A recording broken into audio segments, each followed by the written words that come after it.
அன்பு நண்பர்களே, அனைவருக்கும் அன்னை சமையல் உமாவின் அன்பான வணக்கங்கள். இன்னைக்கு அன்னை சமையலில் பார்க்க போகிறது கிருஷ்ண ஜெயந்தி ஸ்பெஷல். அவளை வச்சு செய்யக்கூடிய 3 விதமான ரெசிபிஸ் தாங்க பார்க்க போகிறோம். சிகப்பவல் கேசரி, அவல் சக்கரை பொங்கல், சிகப்பவல் பாயாசம். வாங்க எப்படி செய்யறதுன்னு பார்க்கலாம். இப்போ முதல்ல சிகப்பவல் பாயாசம் எப்படி செய்யறதுன்னு பார்க்கலாம். கடாயில் கொஞ்சமாக தண்ணி சேர்த்துக்கலாம். அடுத்து அரை கப் வெல்லத்தை சேர்த்துக்கலாங்க.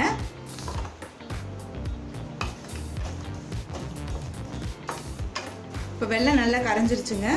இப்போ இதை வடிகட்டி தனியாக எடுத்து வச்சுக்கலாம். கடாயில் தேவையான அளவு நெய், கொஞ்சமாக முந்திரி சேர்த்துக்கலாங்க. முந்திரி நல்லா கலர் மாறுற வரைக்கும் வறுத்துக்கலாம். அடுத்தது கொஞ்சம் திராட்சை சேர்த்துக்கலாம். நான் கருப்பு திராட்சை எடுத்துருக்கேங்க. நீங்கள் விருப்பப்பட்டீங்கன்னா நார்மல் திராட்சை கூட போட்டுக்கோங்க. இப்போ முந்திரியும் திராட்சையும் நல்லா வறுத்தாச்சுங்க. இப்போ இதை எடுத்து தனியாக வச்சிடலாம். அடுத்து அரை கப் சிகப்பவல் சேர்த்துக்கலாங்க. இப்போ அவலை 1 நிமிஷம் வரைக்கும் நல்லா வறுத்துக்கலாம்.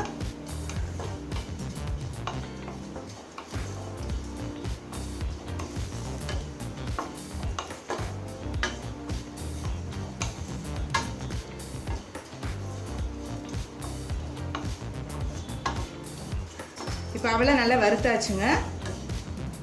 இது கூடவே 1 கப் தண்ணி சேர்த்துக்கலாம். 1 டேபிள் ஸ்பூன் அவல், 4 பாதாமை மிக்சியில் நைஸாக அரைச்சி இதில் சேர்த்துக்கலாம். இது சேர்க்கறதுனால பாயாசம் நல்லா திக்காக இருக்கும். ஒரு 2 நிமிஷம் ஸ்லோலே வச்சிடலாங்க. அதுக்குள்ளே அவல் நல்லா வெந்துடும். இப்போ அவல் பார்த்தீங்கன்னா நல்லா வெந்துடுச்சு. இப்போ வடிகட்டி வச்சுருக்க வெள்ளை கரைசலை இதில் சேர்த்துக்கலாம்.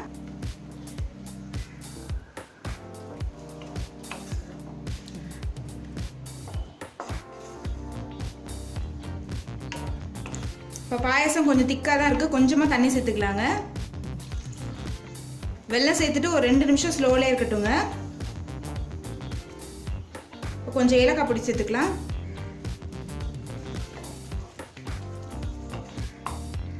நெய்யில் வறுத்த முந்திரி திராட்சை இது கூட சேர்த்துக்கலாங்க.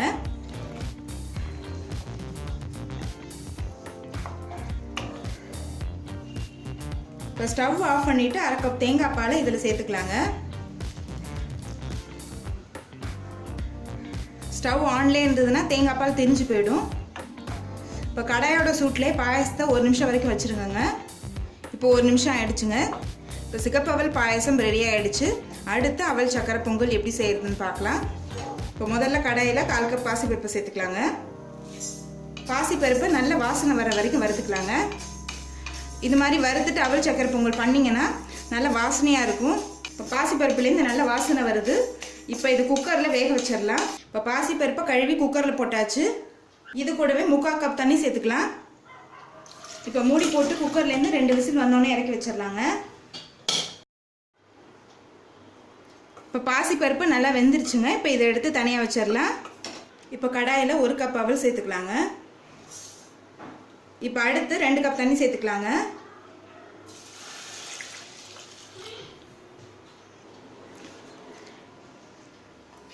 இப்போ அவல் நல்லா வேகிற வரைக்கும் வெயிட் பண்ணலாங்க. மீடியம் ஃப்ளேம்லேயே ஒரு 5 நிமிஷம் வச்சிங்கன்னா போதும். அவல் நல்லா வெந்துடுங்க.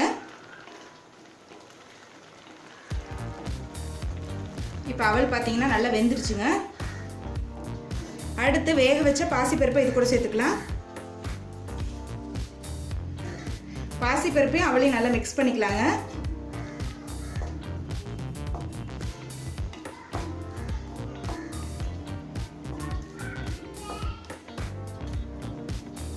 இப்போ அடி பிடிக்காமல் இருக்க 1 டேபிள் ஸ்பூன் நெய் சேர்த்துக்கலாங்க. இப்போ பாசிப்பருப்பு சேர்த்துட்டு ஒரு 2 நிமிஷம் ஸ்லோலே இருக்கட்டுங்க. இப்போ பாசிப்பருப்பு சேர்த்துட்டு 2 நிமிஷம் ஆயிடுச்சுங்க. இப்போ 1 கப் வெல்லத்தை தண்ணியில் கரைச்சி வடிகட்டி இதில் சேர்த்துக்கலாம்.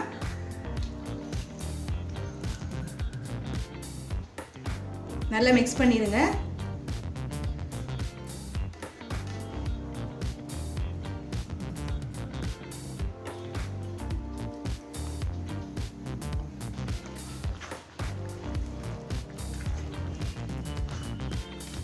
இப்போ வெல்லம் சேர்த்துட்டு 2 நிமிஷம் ஆயிடுச்சுங்க. இப்போ அடுத்து 3 ஏலக்காயை தட்டி போட்டுக்கலாம்.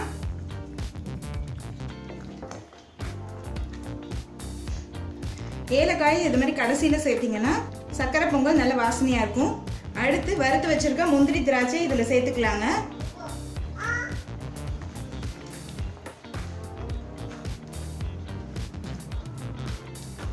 இது கூடவே 3 டேபிள் ஸ்பூன் நெய் சேர்த்துக்கலாங்க. இப்போ அவல் சக்கரை பொங்கல் ரெடி ஆயிடுச்சுங்க. நம்ம சர்வ் பண்ணிடலாம். இப்போ கடாயில் தேவையான அளவு நெய், கொஞ்சமாக முந்திரி சேர்த்துக்கலாங்க. இப்போ அடுத்தது கொஞ்சமாக கருப்பு திராட்சை சேர்த்துக்கலாம்.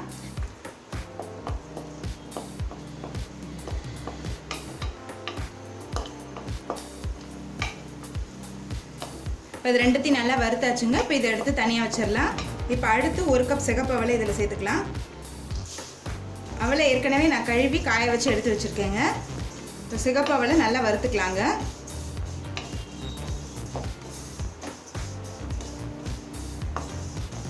நான் சிகப்பு அவல் எடுத்திருக்கேன். நீங்கள் விருப்பப்பட்டீங்கன்னா வெள்ளை அவல் கூட எடுத்துக்கலாம். இப்போ இது கொஞ்சம் நேரம் ஆகின பிறகு மிக்சியில் கோர்ஸாக அரைச்சிக்கலாங்க. பார்க்குறதுக்கு ரவை மாதிரியே இருக்கணும், அந்த மாதிரி அரைக்கணும். இப்போ கடாயில் 2 கப் தண்ணி சேர்த்துக்கலாம். சிகப்பு அவலை இது மாதிரி கோர்ஸாக அரைச்சிக்கோங்க. பார்க்குறதுக்கு ரவை மாதிரியே இருக்கணும். இப்போ தண்ணி கொதிக்க ஆரம்பிச்சிருச்சுங்க. நம்ம சிகப்பு அவலை சேர்த்துடலாம்.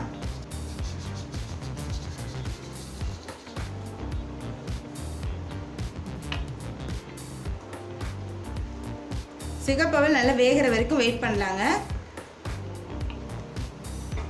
ஸ்லோலே ஒரு 5 நிமிஷம் வச்சுருந்தீங்கன்னா போதும், வெந்துடும்.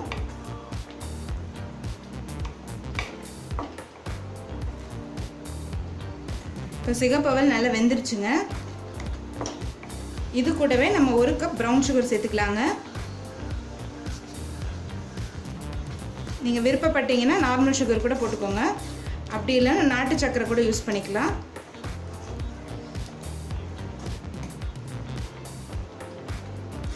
ப்ரௌன் சுகர் நல்லா கரையிற வரைக்கும் வெயிட் பண்ணலாங்க.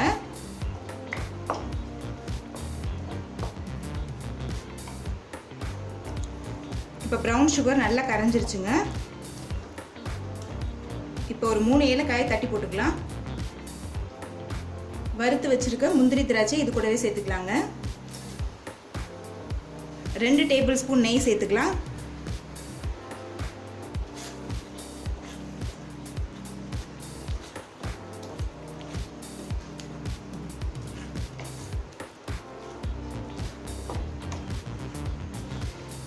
இப்போ சிகப்பவல் கேசரி ரெடி ஆயிடுச்சுங்க. இப்போ சுவையான சிகப்பவல் கேசரி, அவல் சக்கரை பொங்கல், சிகப்பவல் பாயாசம் எல்லாம் ரெடி ஆயிடுச்சுங்க.